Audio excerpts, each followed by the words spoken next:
I'm just the girl next door who believes that the purpose of life is to enjoy, create, and have fun.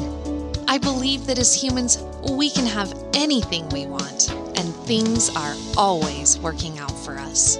Experience has taught me that the path to getting everything we want begins with ease. If you believe in miracles and happily ever after, or even if you just want to, then this is the podcast for you. Hi there. I'm your host, Kayla, and welcome back to Attract It with Ease. Today, I have a very special guest, and this guest has a lot of history with me. In fact, so much history that we even have a child together. This guest happens to be my ex-husband. His name is Scott McKinley. Welcome to the podcast, Scott. Thank you. I'm so happy to be here. So glad that you're doing this and so excited to be part of it for today. Well, I'm happy to have you here too. I want to start out by just explaining to our listeners that you and I actually were estranged for many years, like 10 plus years, right? Yeah. And we reconnected maybe about a year ago. And what was funny is that once we reconnected, we actually found out that we have tons in common. In fact, I have the podcast based on the law of attraction, and Scott actually has his own business where he does business coaching on the law of attraction. So, Scott, I just want to give you a minute to explain what it is that you do and how you use the law of attraction in your work. It's crazy. That's exactly why we're talking again, is because I just stumbled and I found your podcast and I was like, no way. Like, what? She's got a podcast about the law of attraction. My first thought was just pure happy. Like, I was so happy. Like, I was just like, because I know where you and I had been at, over the last 10 years. And, so about me, what I do, I stumbled into the law of attraction, back probably around 2010. And I didn't really start practicing it intentionally until around 2012, when I just decided I was going to test it. And at the time I was working for that accounting school and I was coaching people, and I started to coach them with the principles of the law of attraction, with the exercises and the steps that I had learned and tested, and, was blown away to find that, oh my gosh, this stuff works. So I started teaching my accounting students that were learning to market and build their small little accounting practices. I started teaching these concepts to them and started having success. So I just got to a place in 2014 where I just said, you know what? I'm tired of teaching accountants. I'm tired of having the same conversations. I want to work with people who were like me. And when I say like me, I know you know what that means. Just stuck, just the victim. Everything was always happening to me. I couldn't catch a break. There was always conflict in my life. And so I wanted to start working with people outside of the realm of the accounting world. And yes, business owners. Definitely, I wanted to work with other businesses. But more so, I wanted to work with, single parents going through custody battles. My wife at the time, after you and I had separated, but my wife at the time had her own little battle going on with her ex-husband. That really was an opportunity for us to practice and apply these things that we were learning. And we started getting different results. And so I wanted to work with people like that. So I started to practice in 2014, but I really wanted to work with the coach that I worked with. My boss hired this life coach that came in, and I was so against it. Like, when my boss called me into his office and told me that he had hired a life coach, all I could see was Chris Farley living in a van down by the river. And I just remember thinking, what type of a loser is a life coach? Like, how low do you have to be on the totem pole? And I fought it, kicking and screaming. I wanted nothing to do with it. But after 15 minutes of just perspective, because that's really what he brought to me, was just perspective, challenge some of the programmed subconscious responses that I had developed over, at that point, 35 years. I was blown away. And so when I quit the job in 2014, went out on my own, it was that I wanted to be partners with him, but it just wasn't the right time. Part of the reason I wanted to be partners with him was because he has access to an assessment that comes from the Augmandino Institute. Have you ever read The Greatest Salesman in the World? I have, yes.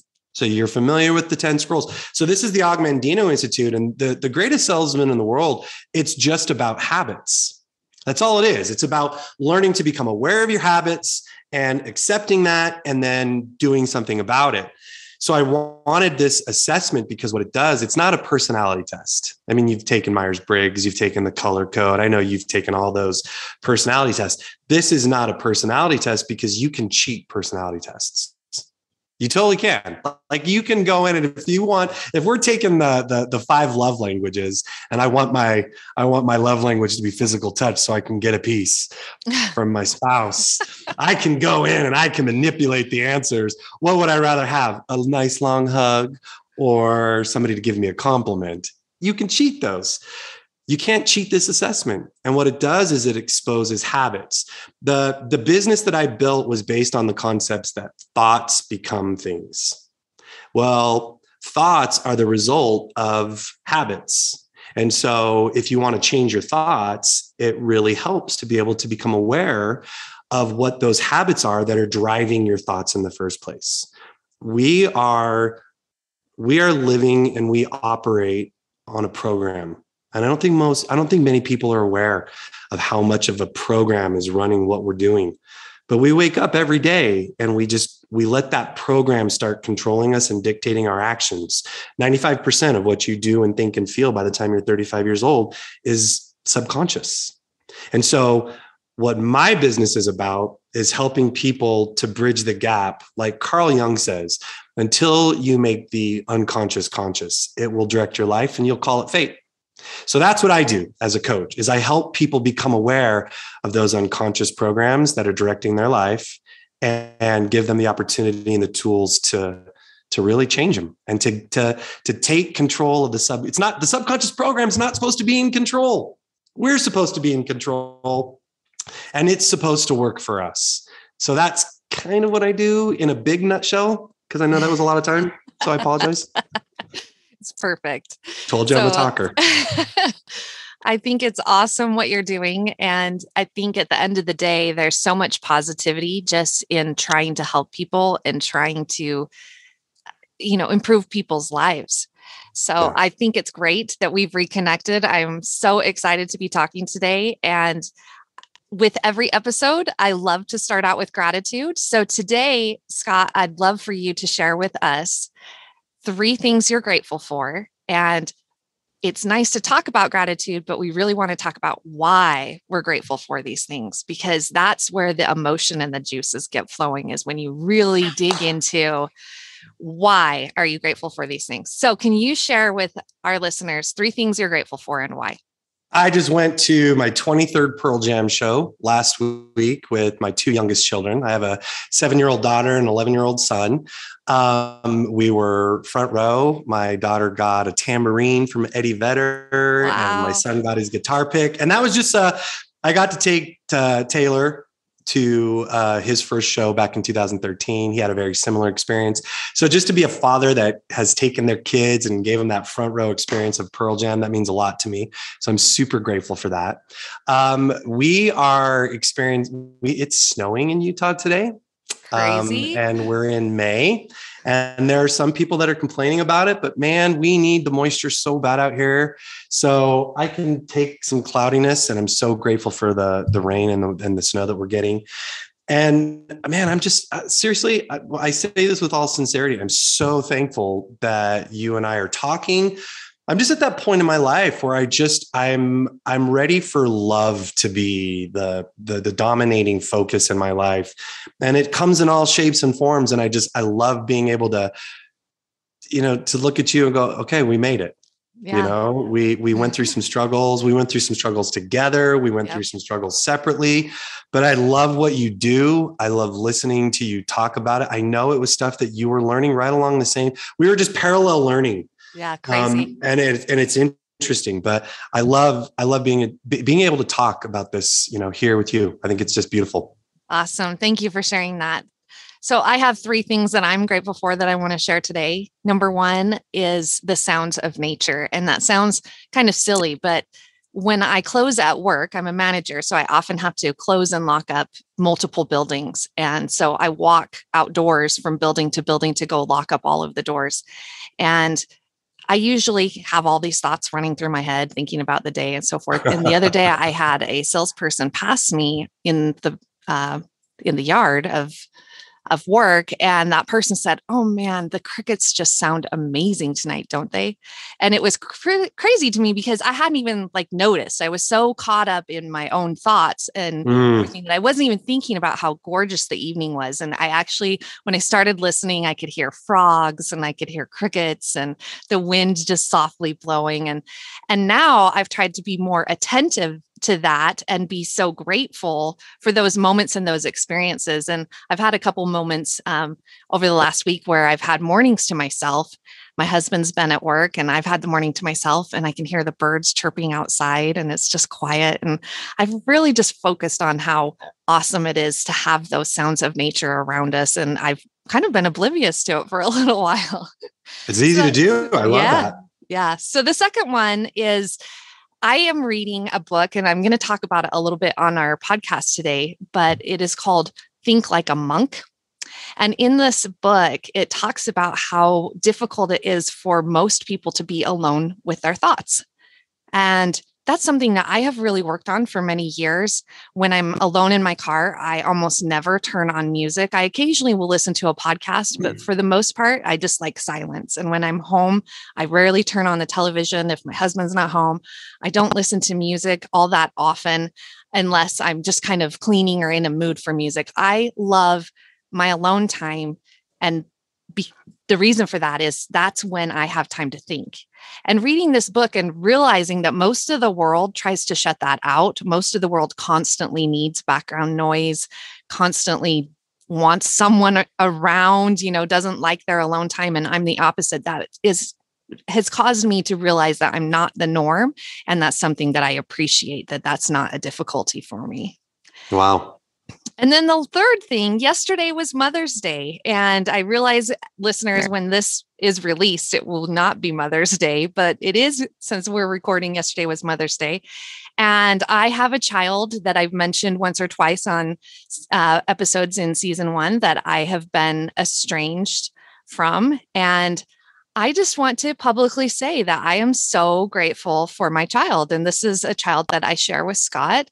And if it wasn't for this person, I would not be a mom. And I know what it's like to be a parent. I have not been involved in this person's life for many years, but I still am so, so grateful for them. And they are truly the greatest thing that's ever happened to me. So I'm grateful for the experience and the time that I've had with that person as well. That's beautiful.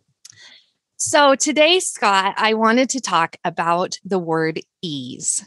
And the reason that I picked that topic for today's episode is because the podcast is titled Attract It with Ease. Right. And obviously that kind of implies that it's easy.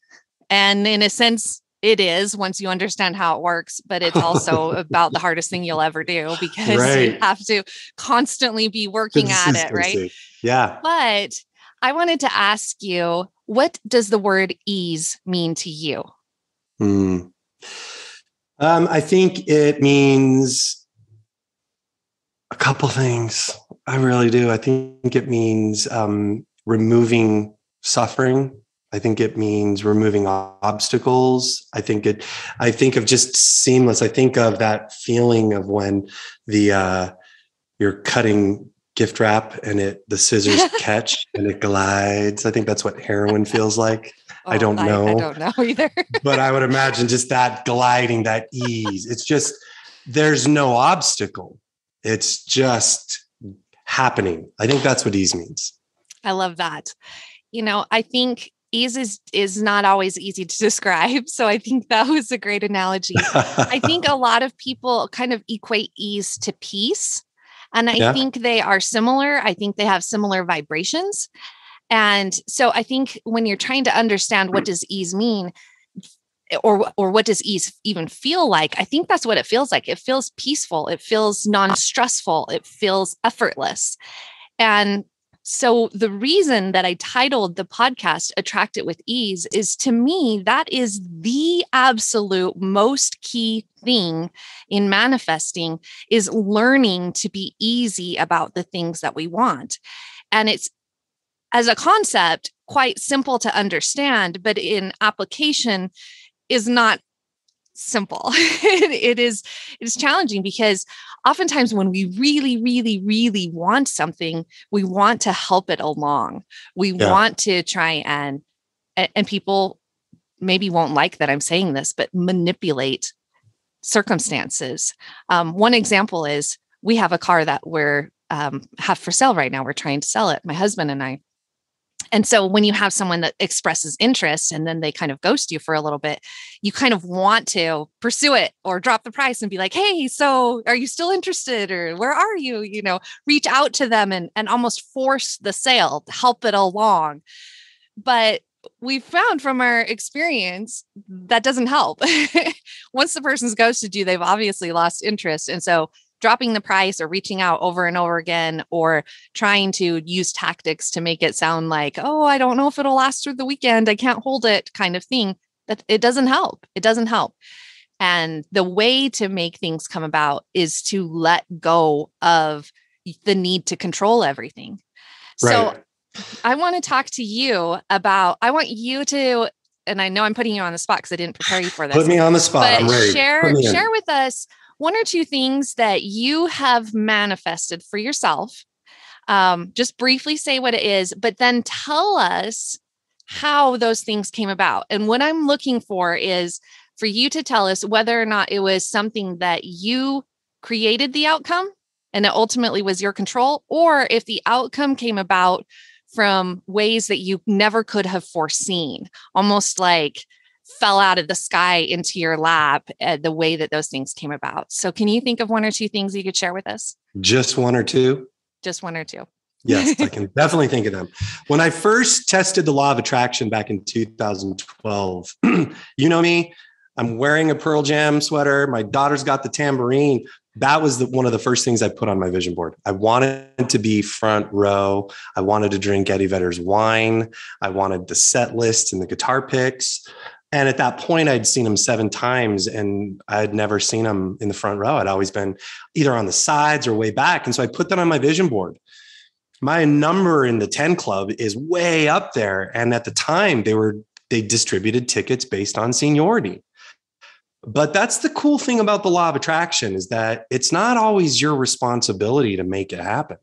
It's your responsibility to ask for it and to believe it and to allow it.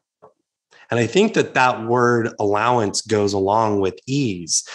If you can allow it to happen and like surrender, you just surrender to how it's going to happen. You're willing to take the action when it comes, but you just surrender yourself to it.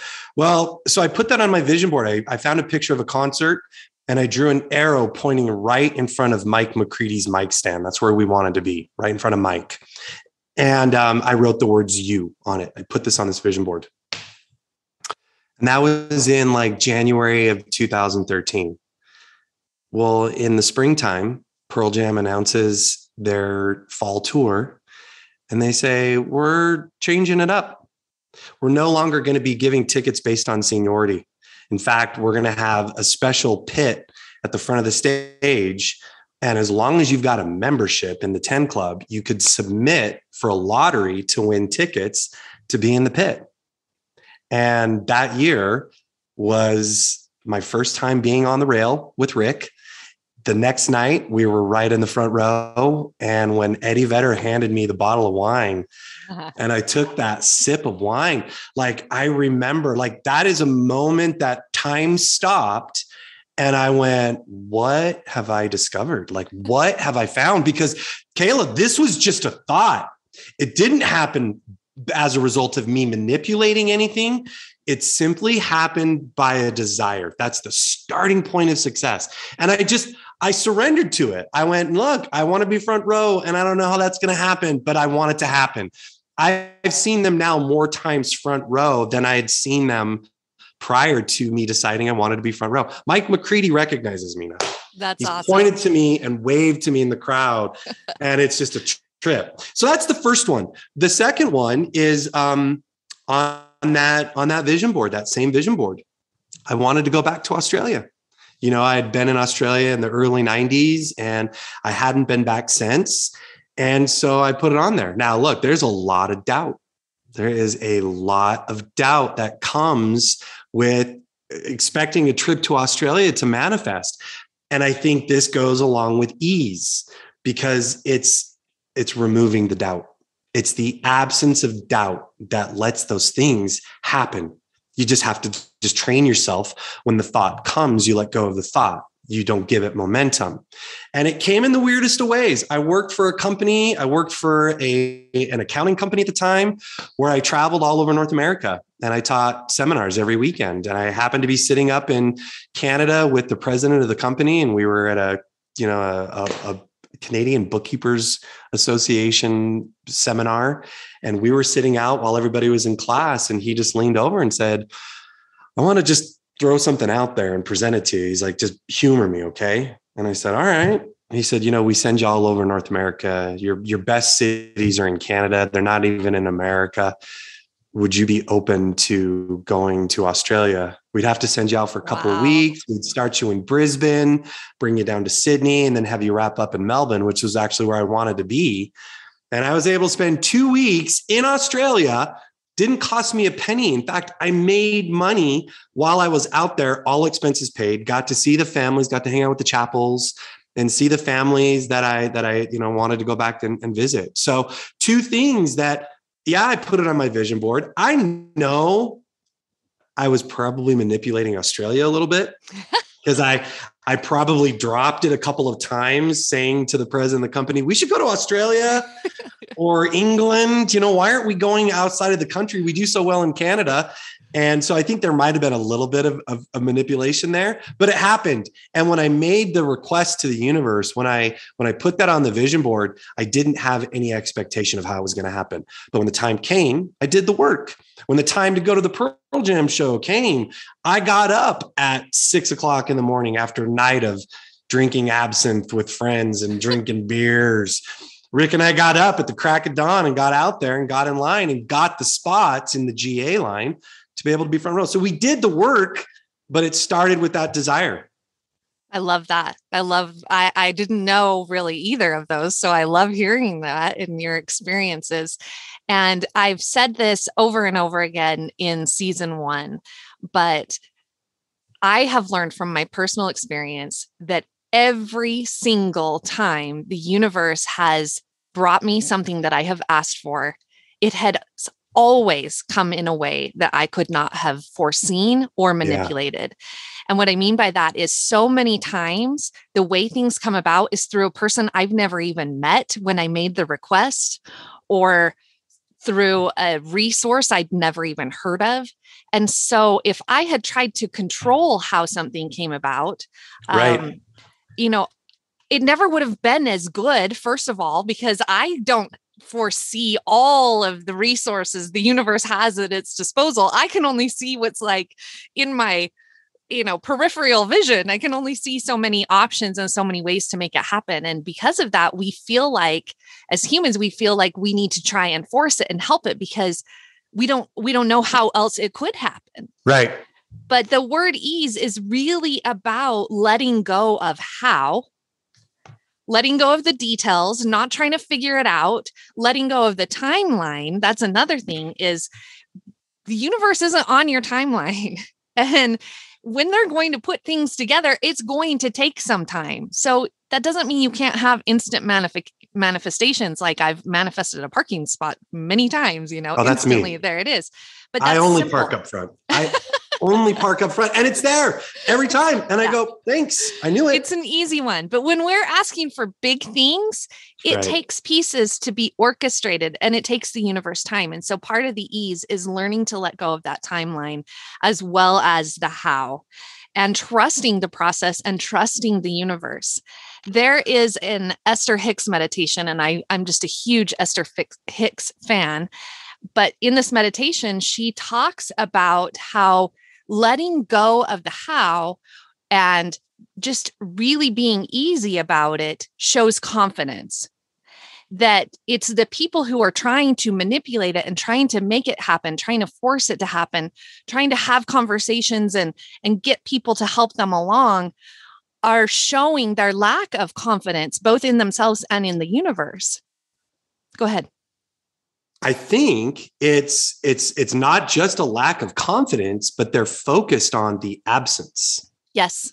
They're focused on they're resisting. They're Yes. essentially putting energy into resisting it from actually happening, because they're going around going, where is it? Why isn't it here? How come it's not happened yet? And that frustration inadvertently is going out there subconsciously, and the universe is just saying yes. It just says yes. It's not responding to your thought as much as it's responding to your vibration of frustration, and it will return that every time. Yes, I love that you're saying this, because these are all great reminders from things I've talked about in prior episodes. But I did today want to get into a conversation about vibration, because if we understand what ease feels like, and we understand where it lands on the vibrational scale, vibration is what the universe matches. It's not words. Right. It brings you an exact match. So just like you said, if your vibration is lack, if you're focusing on how you don't have the thing that you really desire, where you're going to continue to not have the thing that you desire, because the universe is going to match that vibration that you're putting out there. Right. So when we're talking about vibration, and we're talking about like high vibration, high frequency, low frequency, frequency and vibration, they're similar. You can kind of use those terms interchangeably with the law of attraction. When you're talking about low vibration, obviously that's going to be things like sadness, depression, complaining, fear. All of those things are very low vibration. High vibration is joy and love and happiness, but also up there is calmness and peace and ease. All of those things are actually the highest on the scale. When you think about enlightenment that people talk about, enlightenment is essentially the very top of the scale. It's what we all, so-called want to achieve, or people talk about trying to achieve enlightenment. Well, getting to enlightenment, if you think about a monk who's supposedly enlightened, right? You think about, what is a monk's emotions? What are they feeling? What are they putting out there? To me, that is ease. Now, it's not saying be a monk. I am reading a book called Think Like a Monk, and I'm getting a lot of good things out of that book. But my point is that when you're talking about calm and peace and ease, those are very, very high vibrations. You looked like you wanted to say something. Go ahead and jump in.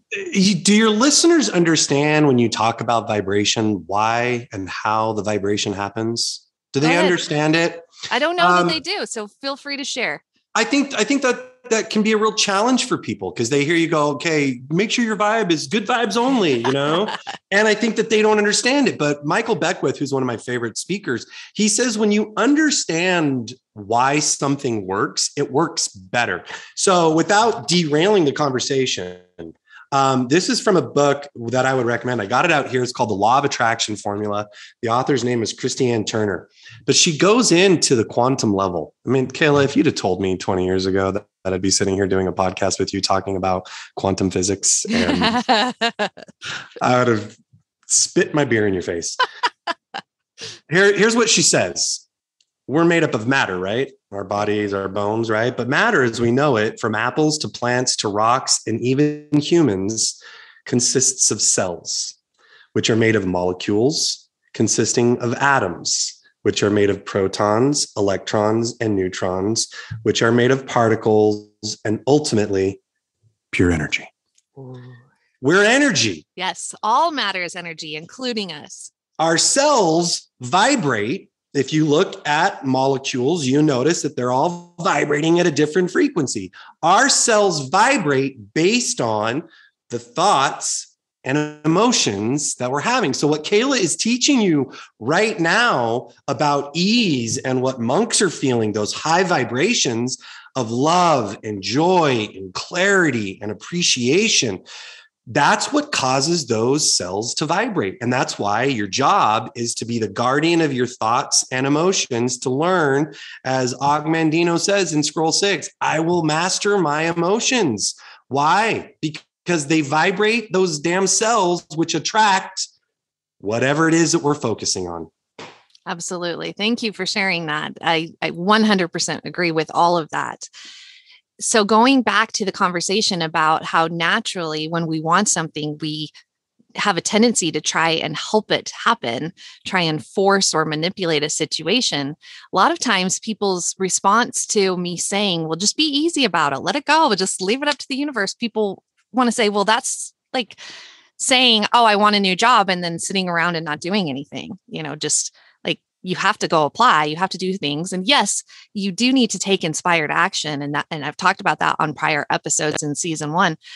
But when we talk about what are you supposed to do when it comes to helping your manifestations, it's exactly what we're talking about. The work, so to speak, the thing you have to do, the one thing you can do to help a manifestation along is to have an awareness of your emotions at all time.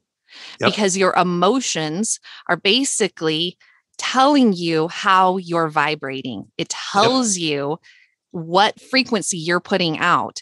However you're feeling is what you're putting out into the universe. So if you're saying that you want some big, huge, amazing thing, that just like a trip to Australia, and you're like, that's thousands of dollars. I have no idea how I'll ever be able to get the time off of work. I have no idea how I'll ever be able to afford it.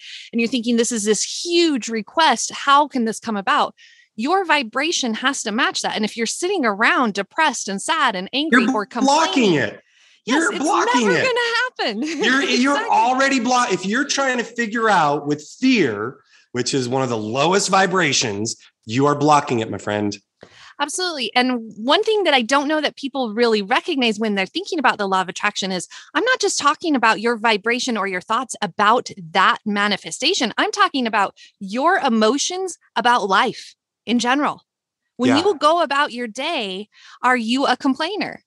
When you go about your day, are you someone who gossips and talks about other people or complains about your job?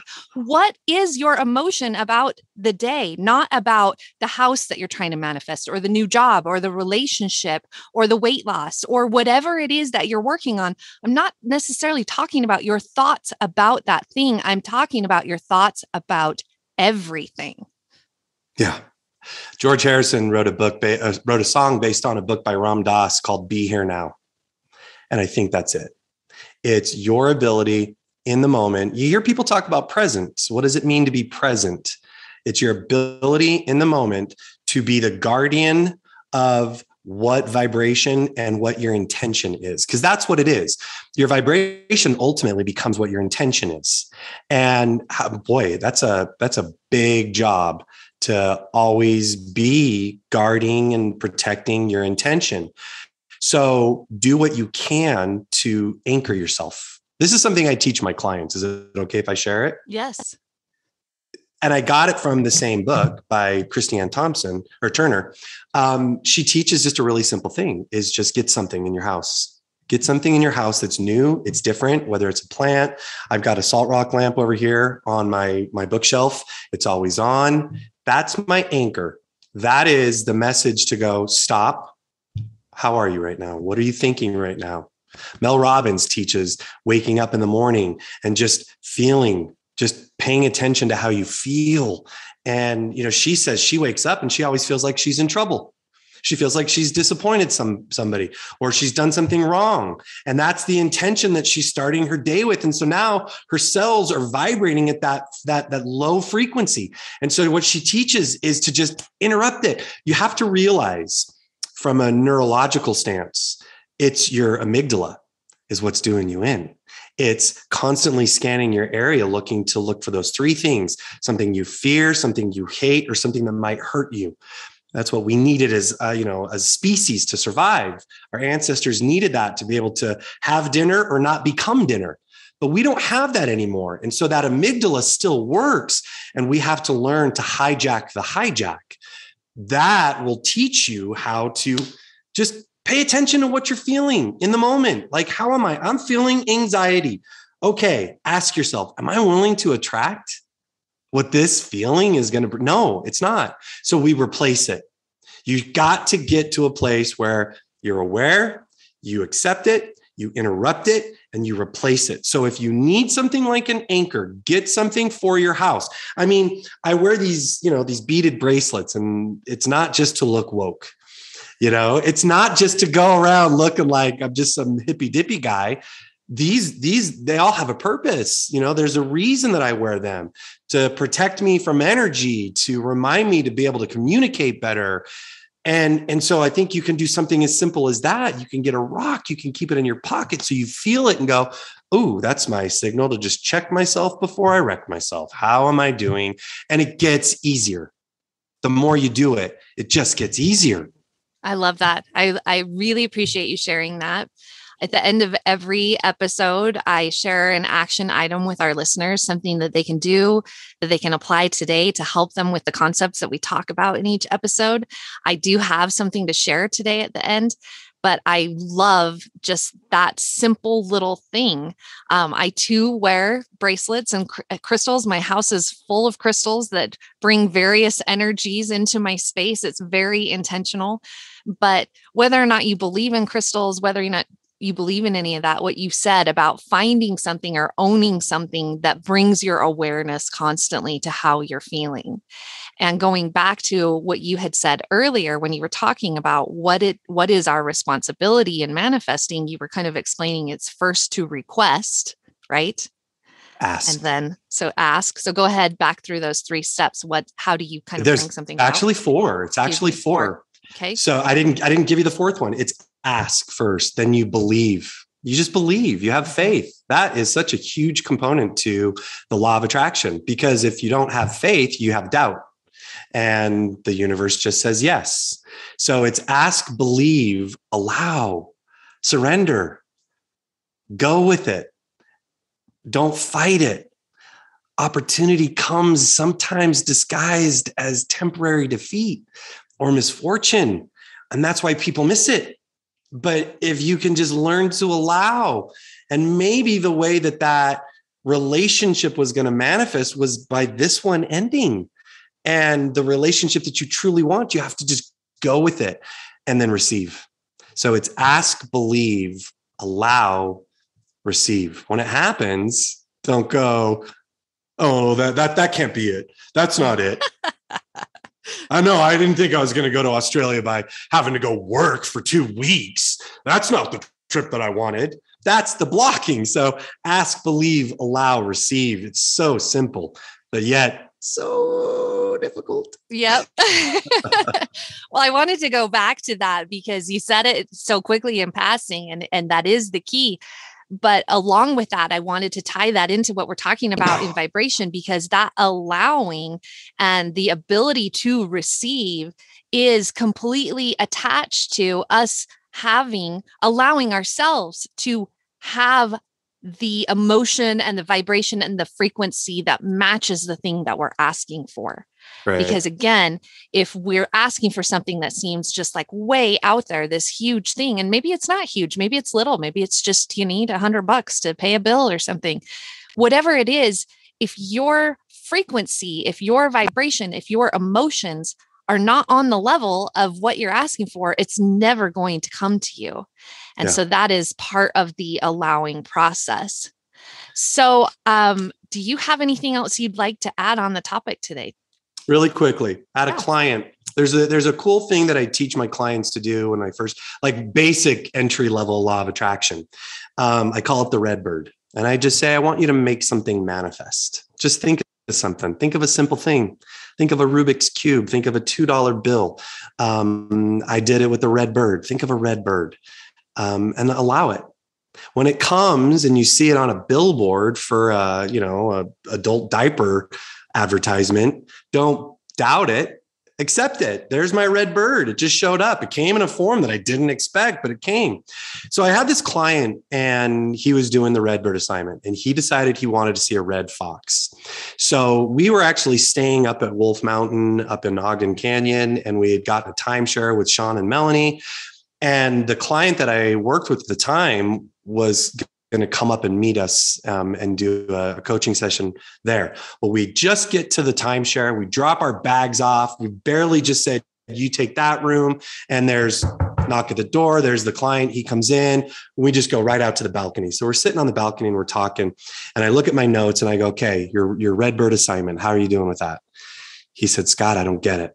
I can't see it. I've looked everywhere. I find myself driving home and I'm looking for this red fox, and I'm driving through fields going, there's foxes that live in this field. How come I'm not seeing the fox? And I'm just getting so frustrated and irritated, which are low vibrations. Those are low frequencies. It's also trying to force it to happen.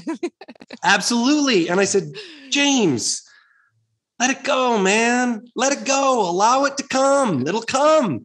But your job is to just believe it's coming. But see, he was doubting it. He was becoming impatient. He was getting frustrated. He was now starting to worry. All of those things lead to those fearful, depressive states that people get into. You know, red fox is just a simple example. So I said, your assignment is to let it go and just let it happen. It will happen. Stop forcing it. Stop looking for it, because your focus now is the fact that it's not there. You need to be just allowing it to happen. So we get done with the coaching session. We go back in to the condo. And so he's talking, we're meeting everybody. We're standing in the kitchen, and I'm looking at him and I said, James, turn around. And he turns around, and there's this beautiful painting of this bright red fox just sitting in the kitchen. And he teared up and he walked over and gave me a hug. And it's that, you guys, it's stop forcing it. Ease means no obstacle, no resistance. And we impose that, we create that for ourselves, and that inadvertently creates suffering. And we've got to just start learning that suffering is just not necessary. Let it happen. It'll happen. I love that. Thank you. Thank you for sharing that. And once again, it sounds like it did not come about for him at all the way he pictured it happening. He probably thought he was going to see a live red fox run across his path. And of course, and he wasn't specific. He still got what he wanted. Right. My Pearl Jam tickets didn't come by Eddie Vedder knocking on my door and saying, I want you to be my special guest. It came in a different way. But when it happened, I took it and I ran with it, baby. I love that.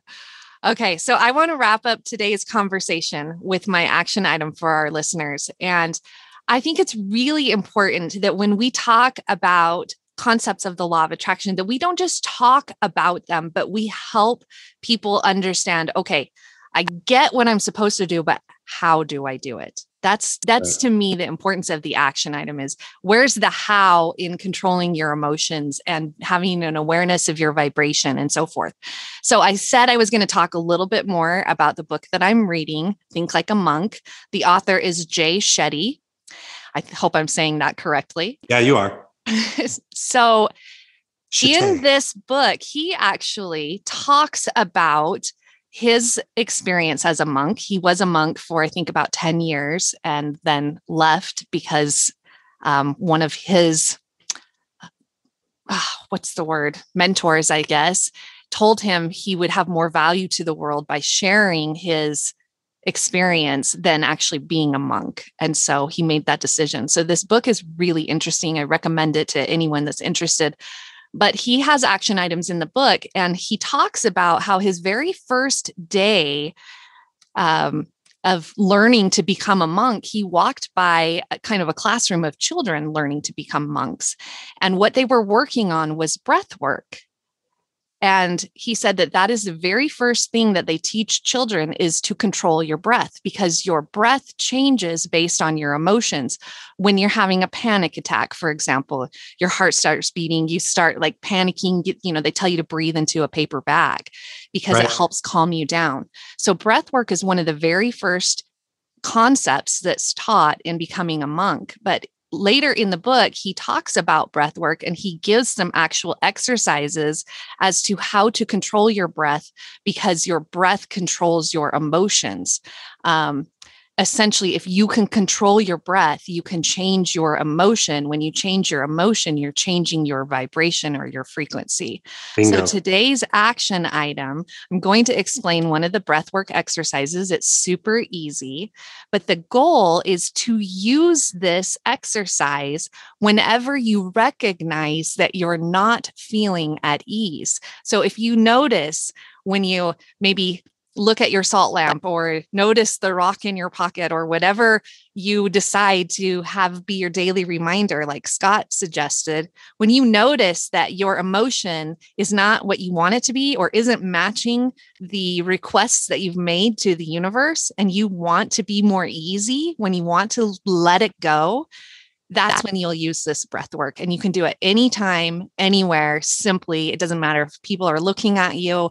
It's not weird. It's not going to be something where you have to meditate or be in a private situation. So what he describes is he says to breathe in through your nose for a count of 4. So literally a long breath in through your nose for a count of 4. Once you breathe in, you hold it for a count of 4. And then you breathe it out through your mouth through a count of 4. So that's the breath work. In through your nose for count of 4, hold it for a count of 4, release it through your mouth for a count of 4. And he says, do it 10 times. So basically you're doing 12 counts 10 times. And that if you just shift whatever you're thinking about, whatever you're feeling, to focusing on breathing like that for a count of 10, that you will instantly change your emotion and what you're feeling and what you're thinking. If you're feeling anxiety, if you're feeling stress, if you're feeling anger, it doesn't matter. Whatever you're feeling will shift by shifting your breath. Scott, do you have any thoughts or comments on that action item? Yes, absolutely. This is a technique that the military uses. So Navy SEALs practice square breathing. Mechanistically, because I know your listeners are going, breathing, that's really going to help me. Not all your listeners. I'm talking to you, that one guy that was just thinking that. I know you're out there. Here's mechanistically what's going on.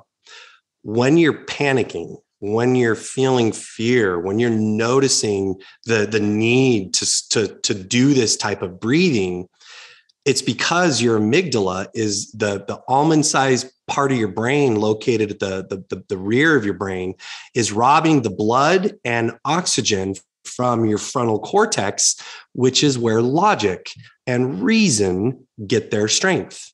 So by breathing this way, you're replenishing the blood and oxygen, you're getting it back to that frontal cortex, and that allows you to think logically. An emotion should only last 90 seconds. There's a great book that I think you should read. It's called The 15 Commitments of Conscious Leaders. And it's all about awareness. And it talks about learning to release emotion, and breath work is a big part of that. I mean, there's a reason that these monks have been teaching this for thousands of years, but rational progressive thought kicks in and we lose things because of progress, and we get caught up with the Tonight Show and paying our bills and going out to eat. And these basics that Kayla is teaching you guys in this podcast, if you do it, it works. This type of breath work will allow you to get the blood back where it needs to go. It works, it's effective, and then it gets you taking over that subconscious program and not being a robot. It gets that higher self in control, your divine soul that's really the one that should be running the show.